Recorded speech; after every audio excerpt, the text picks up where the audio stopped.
Yun, pauwi na tayo. Sobra init, di tayo makapalipad ng drone.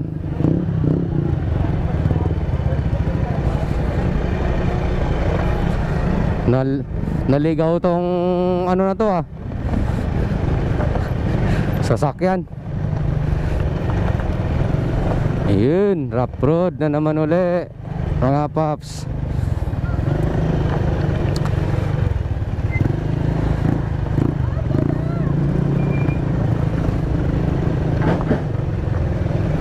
Ayun, pauwi na tayo. Galing tayo dito sa Triple G campsite dito sa Matiktik River mga paps. Sobrang init lang, hindi tayo makapagpalipad ng drone dahil talagang kinakain yung yung lugar na ating papaliparan, hindi makita. So uwi na lang tayo. Next time na lang, baka magkaroon ng time na magkayayaan dito, mag-overnight tayo. Mas maganda yung overnight para mabantayan natin lugar na hindi masyado mainit. So sa gusto pumunta rito mga paps, Google Map nyo lang, Triple G campsite, Matiktik, North Sagaray, Barangay Matiktik, North Sagaray ito mga paps. Umpisa na tayo, maalon. Saka kung kayo ay pupunta rito, kailangan yung mga motor nyo is pang off-road. Pwede naman, basta medyo mataas lang ng konti yung nyo.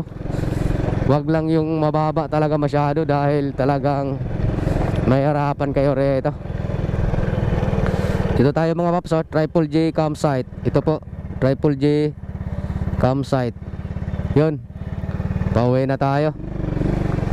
Let's go.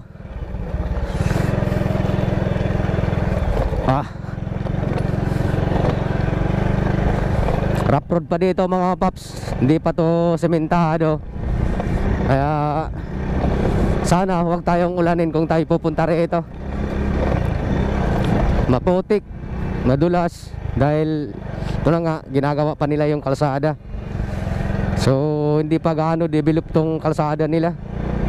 Pero pwede naman, basta wag lang masyadong maulan, makakadaan tayo. Kaso lang, tukod-tukod.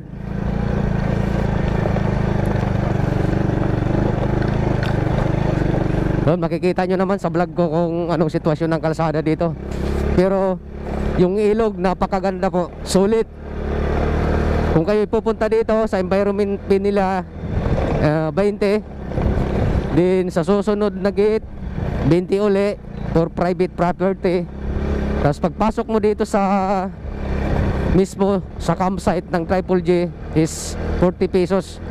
So bale 80 pesos yung babayaran nyo dito mga paps. Lahat ng entrance 80 pesos po. Tatlong gate po ito, dalawang 20, isang 40. Yung 40 po pala nasa po to, private property po yung 40. Yung 20 environment. Tapos dito pagpasok sa Triple J campsite 20 uli. So mura lang to mga paps kaysa ibang ibang lugar na pinupuntahan natin. Medyo mahal. Pero dito sulit kahit rough road. O kung kayo hiluhin, malulain, wag nyo na pong i-try. Baka kayo mahilo rito. Maalon po.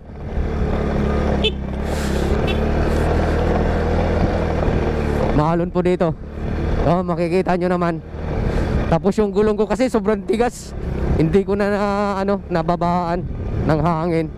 Pero okay lang, dandahan lang naman tayo. Piliin nyo lang din paps mga yung lugar na or parte ng kalsada na dadaanan ninyo dahil medyo rough road pa yung iba. Rough road siya, kaya minsan yung iba may cost na mag-i-slide dahil ano, malambot yung kalsada, dahil hindi pa nila naayos mag ano, backfill, or kasi wala akong nakitang piso sa baba, mga ano lang, backhoe, grader yung andun sa baba nila. So itong tambak nila siguro hindi ito napadaanan ng pison, or mayroon man pero siguro maliit dahil itong kalsada may malambot pa rin na parte. Kaya ingat-ingat lang kayo sa pagmamaneho. Kahit mabagal, makakarating din tayo. Maalon talaga. Make sure nyo lang yung motor nyo pagpupunta rito, bago yung bearing, yung gulong, kasi talagang mano talaga dito mga maps, sobrang rough road.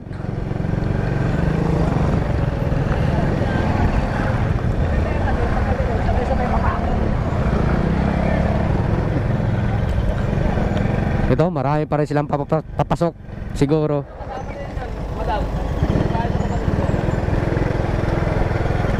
Siguro mag-overnight ito sila mga maps. Dito sila sa ano, papunta sila ng campsite. Marami ditong paglilibangan mga paps. May EDB.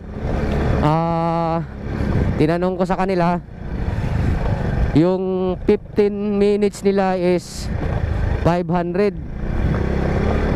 So syempre hindi naman tayo pupunta sa isang lugar kung wala tayong budget at hindi natin napaglana ng pera. So nasa sa inyo na lang kung lahat ng mga mayroon sila dito na pwedeng paglilibangan ay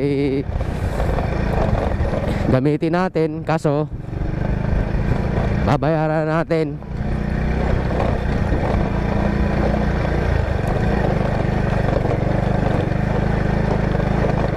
So parami pa rin yung tao kahit tanghali na.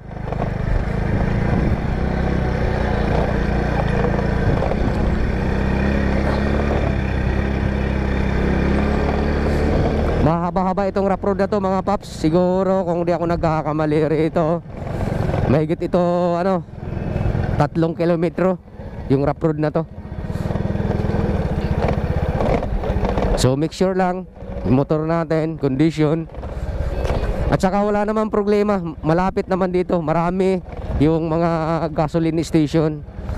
So ang ano lang natin dito, yung bearing natin, gulong, talagang bago or condition, kasi malubak dito sa lugar na to, rough road.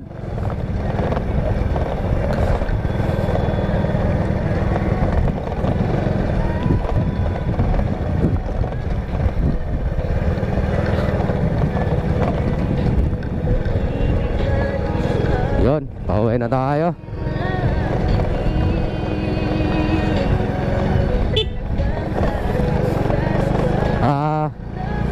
Yun, panibago uling rough road. Yun. Hindi pa kasi tapos yung kalsada nila dito mga paps. Sinisimulan, or dati na tong kalsada, kaso lang dinidevelop nila. Kasi yung iba rito, yung kalsada nila luma na, then may mga malalim. So hindi sila basta-bastang mag-aayos ng kalsada nila, dahil araw-araw siguro rito ay maraming pumupunta, kaya nahihirapan silang mag-ayos ng kalsada. Kasi medyo makipot po yung kalsada dito mga paps. So kung may kasalubong ka sa medyo makipot na daan, talagang ihinto ka muna, magbigayan lang kung sinong pwedeng paunahin dumaan.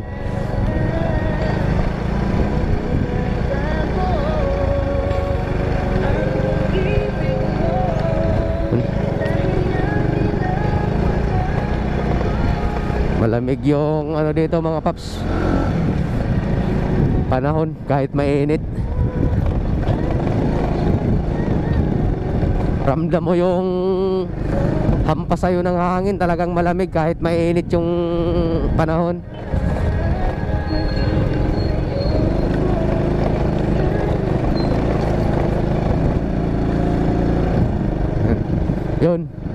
malalim yung ibang kalsada. Buti na lang hindi tagulan. Kung tagulan medyo delikado. Hindi natin kita yung lubak.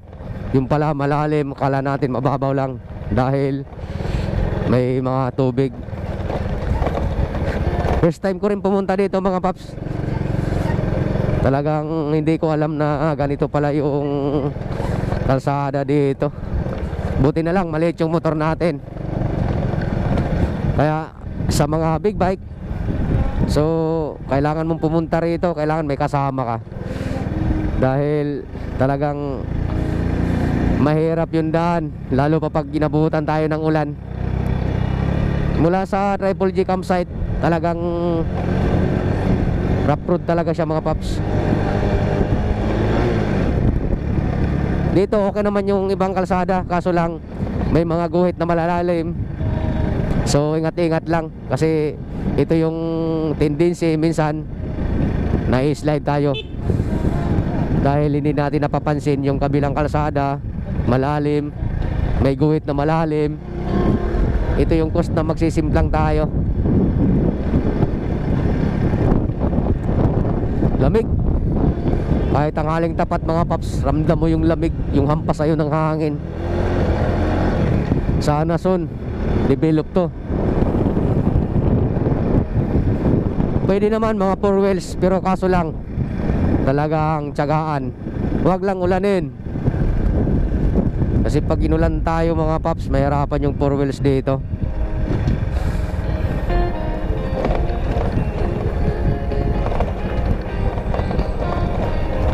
Ay, dandahan lang tayo, medyo malubak talaga. Kanina hindi ko masyado pansin dahil may mga kasabayan tayo. Ngayon susulo tayo pa uwi, mapapansin na natin yung lubak. Napapasabay rin tayo sa sigla ng mga kasamahan natin. Gustong makarating kagad sa lugar na pupuntahan. Excited sila masyado eh. So dandahan lang tayo.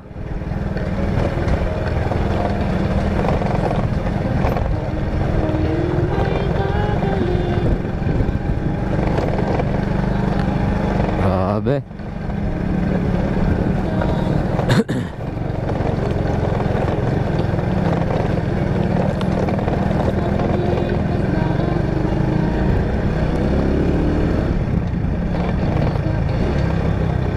Malubak talaga.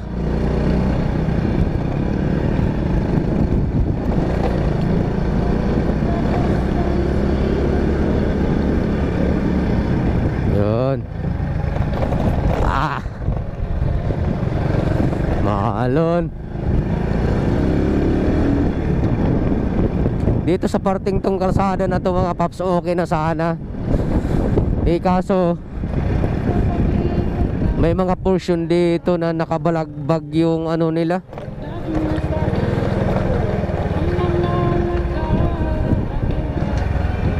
Ito may malalim dito.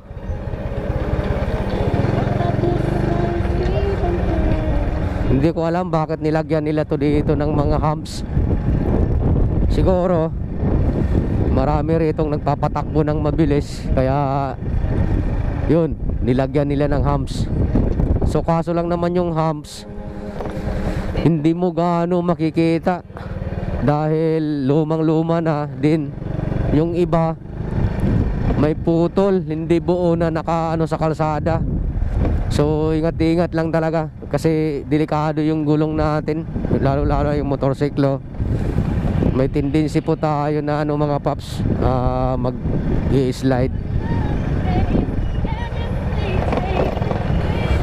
Muntik nga rin ako kanina eh.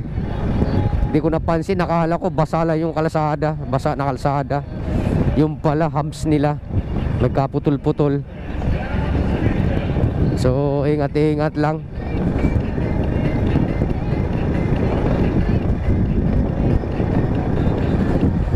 Talagang ramdam mo dito yung lamig kahit tanghaling tapat.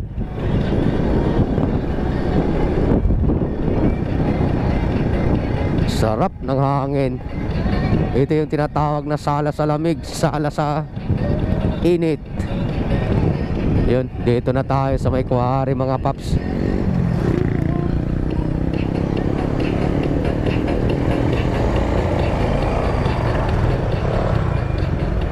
Yun, dito tayo sa quarry. Hindi ko lang alam kung anong quarry to rito.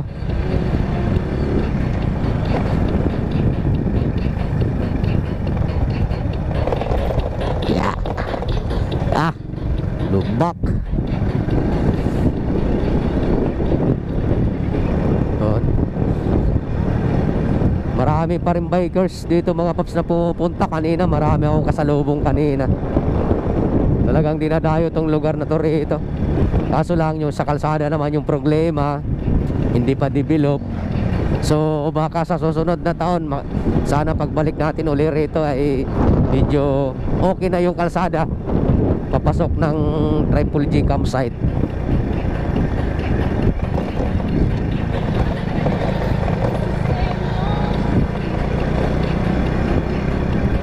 Yun, oh. May naabutan pa tayo dito na mga cyclists. Siguro nagpapahinga lang sila dahil sobrang init talaga mga paps. Kaso lang naman, kahit mainit yung lugar, malamig naman yung ihip ng hangin. Kaya halo-halo yung malalasap mo na rito, klima. Mainit at saka malamig.